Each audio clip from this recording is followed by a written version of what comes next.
Béni.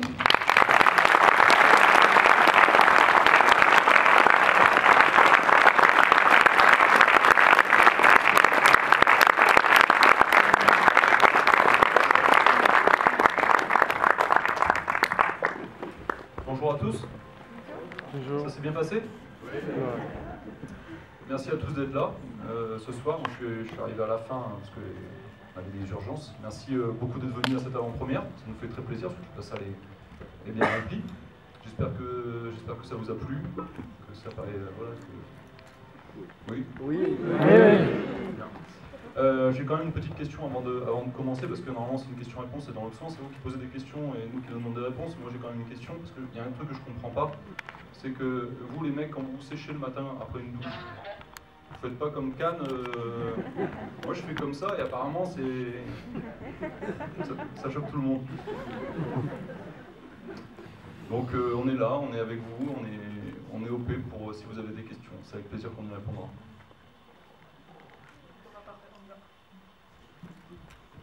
J'ai remarqué qu'il n'y avait pas de guilde dans la salle, hein, parce qu'en général, quand il y a des membres... Ah bah ouais, voilà. Bonjour, donc je m'appelle Isabelle, je suis étudiante dans le milieu du jeu vidéo et je voulais savoir comment vous avez fait les séquences, enfin les décors, parce que je sais à peu près pour ce qui est l'animation des personnages, mais il y avait des phases où c'était vraiment en 3D, super dynamique, et je voudrais savoir ce que vous avez utilisé. Il n'y a pas de 3D dans le film, donc le seul objet qui a pu être fait en 3D, c'est l'œuf de Dofus. Les décors qui sont sur lesquels il y a des changements de perspective sont faits en... c'est du After Effects. C'est du compositing. C'est la fausse 3D. Ouais, une fausse 3D, on a triché.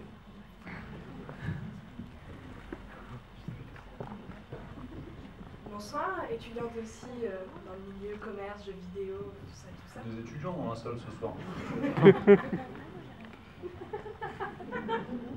Et donc je me demandais par rapport au storytelling, par rapport au personnage de Joris qu'on a retrouvé successivement dans Wakfu, dans les BD et autres, je me demandais depuis combien de temps vous aviez prévu tous avant du coup de toute son histoire, et on avait eu quelques clins d'œil dans les BD déjà sur son passé. Donc, je me demandais.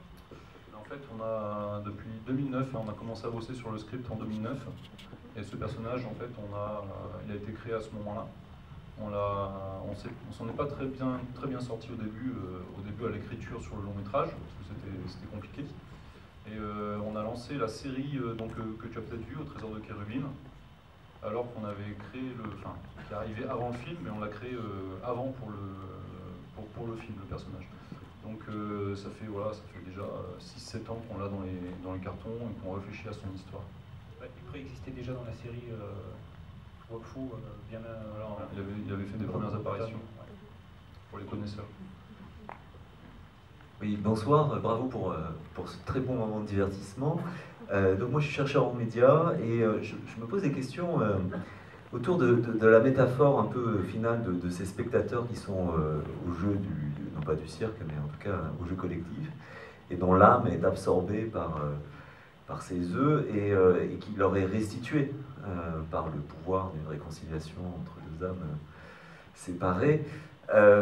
Je ne peux pas manquer d'y voir quelque chose autour de l'absorption que les joueurs peuvent avoir avec un jeu qui leur rend en retour beaucoup de plaisir et qui les restitue à eux-mêmes. Alors c'est peut-être une pure projection de ma part, mais d'où vient cette volonté de mettre en scène une sorte de fascinante attraction qui prend les âmes et qui finalement va évidemment bien finir? Est-ce qu'il y a une signification cryptique? Et je voudrais connaître laquelle. C'est une très bonne question à laquelle Jean-Jacques va répondre.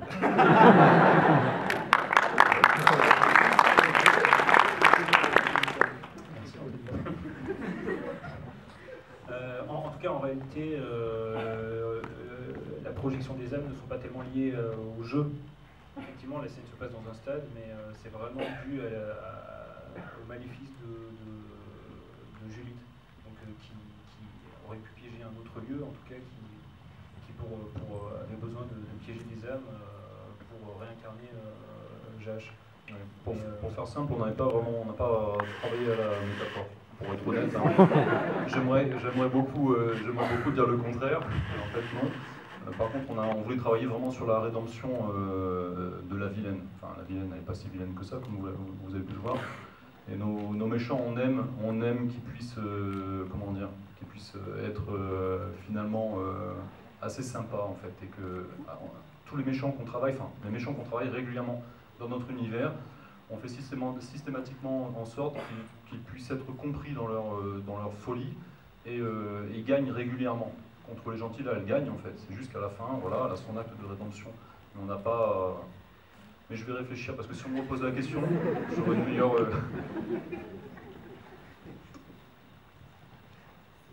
Bonsoir, je m'appelle Marie, amatrice de culture japonaise. Merci déjà pour ce film.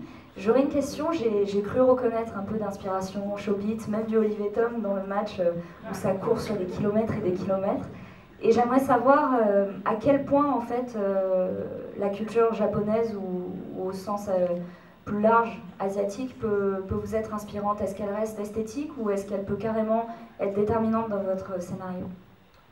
Alors tout d'abord, avec Jean-Jacques, on est très Chobit. Ça c'est une certitude. Je connais pas le terme. Et en fait, on a travaillé. On a des comment dire, on est la génération.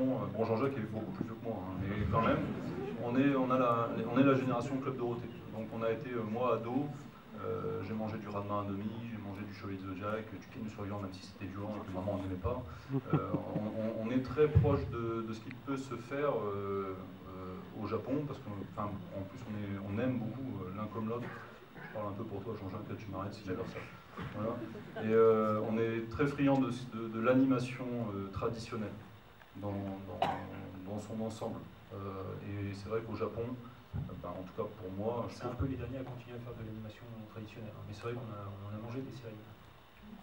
Et effectivement, il y a beaucoup d'inspiration. De toute façon, je pense que ça se voit, il y a beaucoup d'inspiration. On fait clairement un clin d'œil au Chevalier du Zodiac, quand Cherubim endosse son armure. C'est un gros clin d'œil qu'on leur fait, il n'est même pas caché, hein, il est complètement...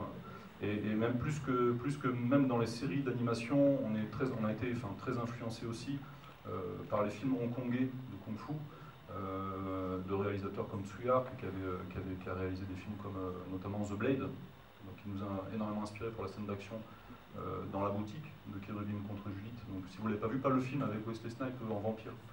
Hein, le The Blade, le manchot qui se bat avec une épée. Voilà. Il n'y a personne qui le connaît. Si, il y a une personne. On est très forcément, ça se sent. On est très influencé forcément. Bonsoir, moi je me présente Emmanuel. Moi je suis friand de vos graphismes et de votre animation depuis un certain temps. C'est-à-dire j'ai suivi pas mal de vos dessinateurs sur les Ankama Conventions. J'ai adoré l'animation Wakfu. Là vous venez de me vendre du rêve pendant 2 petites heures, c'était fantastique, donc je vous remercie déjà beaucoup pour ça. Et du coup, moi une question, c'est quand le prochain rêve, c'est quand la suite de Wakfu, c'est quand le prochain livre de Dofus? Déjà c'est nous qui te remercions. Parce qu'en fait, quand on travaille aussi longtemps sur un projet tel que celui-là, c'est dans l'espoir de partager notre rêve avec les autres, et là notamment avec vous, les spectateurs. Wakfu saison 3, donc pour ne parler que de ça, est en développement, en production actuellement. Donc logiquement, on devrait pouvoir présenter, si on n'a pas trop de retard, fin d'année, les premiers épisodes. C'est 13 épisodes par contre, c'est pas un 26 x 26, c'est un 13 x 26. Et puis pour le film, sinon, on partait sur une trilogie dans l'idée, mais on attend vraiment les résultats de ce film avant de savoir si on déclenche la suite ou pas. Voilà, donc c'est en suspense pour... On a laissé inconsciemment, une toute petite porte. On voulait que le film se suffise à lui-même. Vraiment, Judith, le film porte son nom, donc c'est le personnage pour nous, c'était le personnage finalement le plus important du film. C'est celle qui... Je suis un peu tombé amoureux, mais au fur et à mesure, je suis très fidèle. Et Judith, je dois avouer que si elle existait, il se passerait peut-être quelque chose. Et on sait, toi aussi. Et on sait ce qu'on veut écrire pour la suite. On a déjà plein de notes, on a même commencé à écrire le 2e script, mais on ne va pas trop s'enflammer quand même, parce qu'on sait que ça va repartir pour 3 ans de bonheur, mais aussi de douleur. Il fera peut-être juste 50 minutes, il fera peut-être 1 heure de moins le prochain. Non.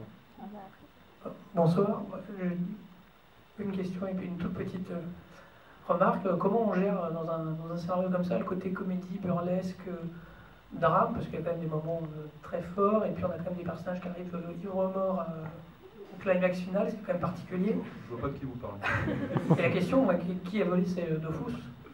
Ça sera ça, il faut que le premier marche, comme ça on fait le 2, et comme ça on vous dira que pour le savoir il faut faire un 3. Et on a prévu de le dire à la fin du 3e.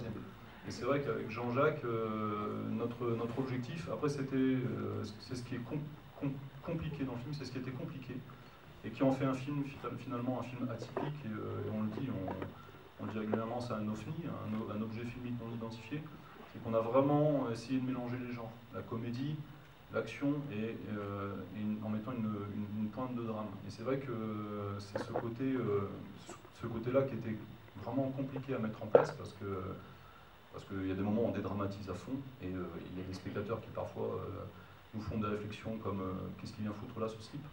Donc ça monte et puis il y a un slip en laine et en fait on est voilà, c'est notre pacte. Oui, bah, ouais, je pense. Après, voilà, pour le côté comment on fait, je pense que ouais, y a un côté, ça peut donner l'impression que c'est compliqué à mettre en place, mais en même temps, on l'a fait de manière spontanée. Enfin, quand Anthony écrit ses idées, voilà, ça passe d'un truc à un autre, il y a un côté spontané, et dans la manière de le retranscrire, il fallait essayer de garder ça. Donc ça ait l'air, enfin, on essaye de faire en sorte que ça ait l'air naturel. Et c'était pas le but de forcer les choses, de se dire, ah là, il faut mettre une blague ou de faire un truc. C'est que naturellement, on avait envie de fonctionner comme ça. Ça fait partie du ton qui a été mis en place. Le film est perfectible, mais en fait, on l'assume complètement. On a fait le bébé qu'on voulait faire, concrètement. Un de nos objectifs, c'était de lancer d'écrire une histoire qui ressemble à un conte de fées. Donc ça commence vraiment comme un conte de fées, la méchante qui arrive, c'est hyper classique, elle vole un artefact. Et notre objectif, c'était progressivement de perdre un peu le spectateur et de l'emmener vers d'autres sensations. Moi, le plus beau compliment, je pense, qu'on nous ait fait, enfin en tout cas le plus beau compliment qu'on nous ait fait, c'est une personne, à un moment qui est sorti lors d'une avant-première et qui nous a dit j'ai jamais vécu ça, j'ai ri et j'ai pleuré en même temps, je comprends pas, c'était étrange. Donc je fais cool, c'était le but. Donc voilà, c'est un petit peu particulier, mais c'est vrai que c'est un mélange entre, voilà, dans les inspirations, il y a beaucoup de Seigneur des Anneaux dans ce qu'on pouvait aimer, et des annales du disque monde. C'était un des objectifs, c'était d'essayer de mixer un petit peu les deux, avec une pointe de Little Miss Sunshine, au côté familial. Ah ouais, tout se mélange un tout petit bassin.